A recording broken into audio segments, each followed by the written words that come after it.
Greetings and welcome. If you're listening, please follow. If you're watching, please subscribe. With either, please like and comment, as I am your grateful host, Dan Riley. As I said in the last podcast in this mini-series, a very effective way to learn public speaking is to divide speech into two categories, which I call speech mechanics and speech content.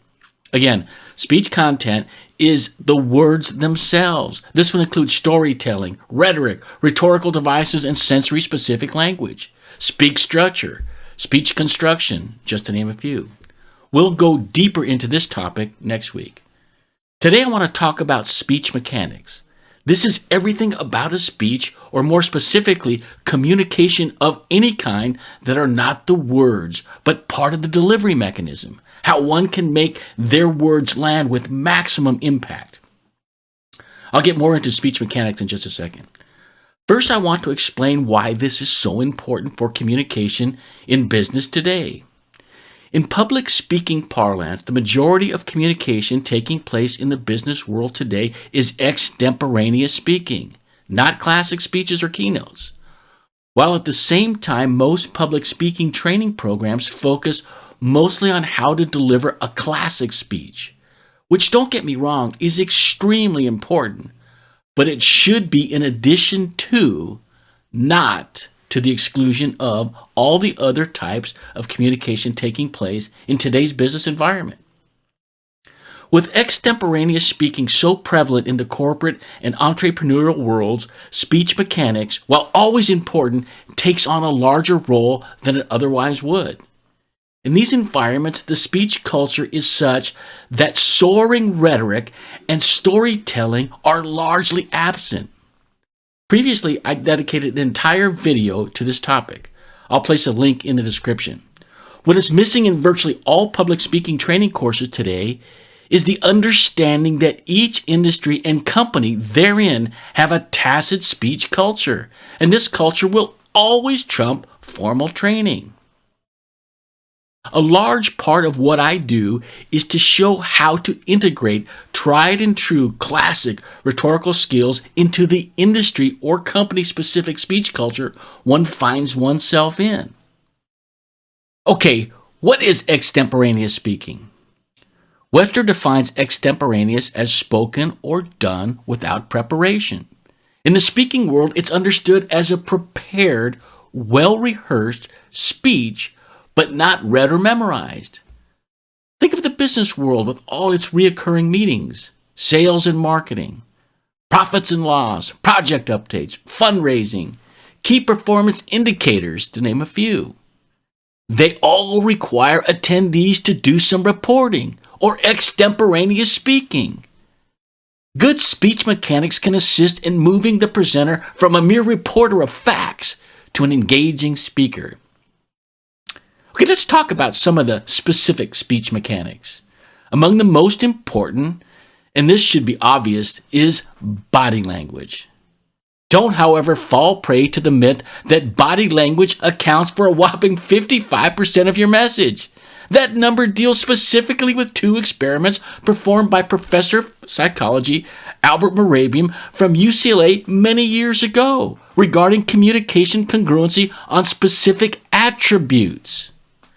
Regarding feelings and attitudes, when a speaker's words and body language were in conflict, an audience would overwhelmingly look to the body language as the best method to interpret the truth. Instinctively, we all know this. As far as public speaking or presenting goes, body language has many components. Let's cover some of the major ones. First is eye contact. Discount any advice that you've ever received that calls for things such as looking over the audience's head, or looking exclusively to friendly faces, or picturing them all wearing clown noses, and the like. Forget all that. It's pure moonshine.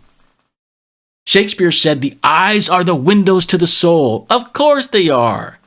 Given the logistics of your speaking environment, look right into the eyes of as many people as possible for 3 to 5 seconds. But don't try to time it any more than you would time how long you remain in eye contact with your neighbor across the fence while talking about a football game. Trust your natural conversational rhythms. In all aspects of public speaking, we want to use our natural conversational style. This goes for meetings as well. And break the habit of looking at the projected data on the screen. If you're the one speaking, look at the people. Look in their eyes. Next, facial expressions. Wear a smile as often as you can, when appropriate. We had a former United States president who had the unfortunate habit of smiling when he was talking about the most gruesome of things.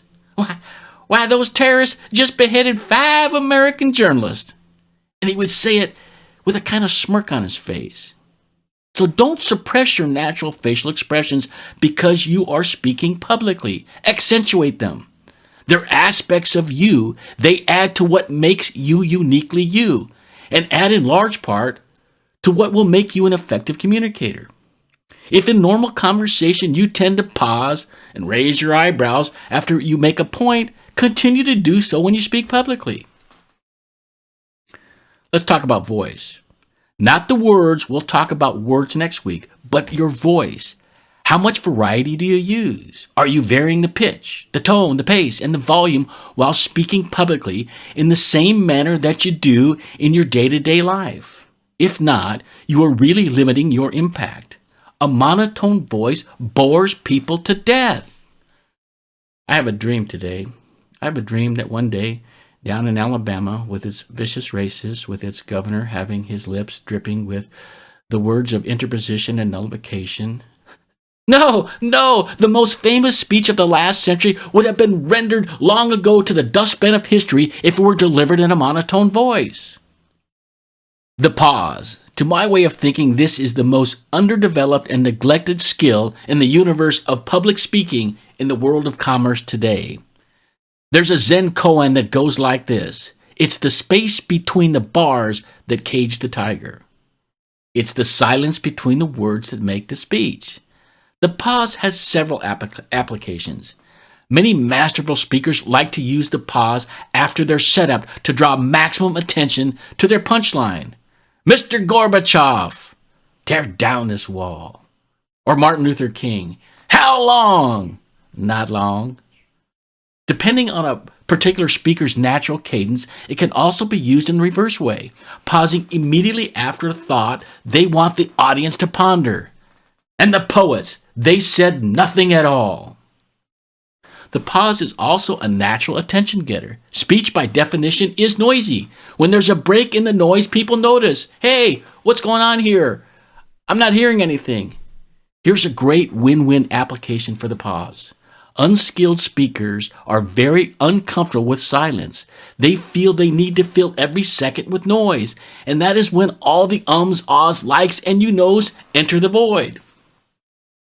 Eliminate these speech defluencies and replace them with a pause. Win-win. The last topic I'll cover today is gestures. We all gesture naturally when we speak, obviously some more than others.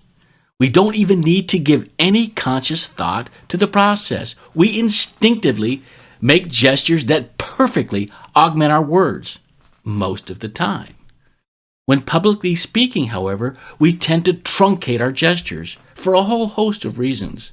For some, it may be the state of fear, the body is frozen, or their hands and arms are otherwise engaged in a nervous function, like jingling coins in their pockets, fiddling with a piece of jewelry on their hand, tapping a desk or lectern. There is a great exercise one can do to ensure that their arms and hands are free and ready to gesture fully, and that is to establish the default position of keeping your arms fully stretched at your side. This seems so unnatural at first. For men, you'll want to put them in your pockets. For women and men alike, you'll want to fold your arms behind your back or clasp your hands together in front of your body. Practice consciously letting your arms fall naturally by your side for a few minutes a day. I found the best place to develop this habit is while waiting in any retail line. By developing this default pose, you have the best launching position to deploy wide, full, and impactful gestures. This default position also conveys a sense of self-confidence and poise. In my new online class, I go over these topics and others in much, much more detail and depth. But for today, that's all there is. Please follow if you're listening and subscribe if you're watching. And with either, like and comment. This is Dan Riley taking you on an Odyssey into Oratory. Until next time, throw off those bowlines, sail away from the safe harbor, catch the trade wind. We're on the move.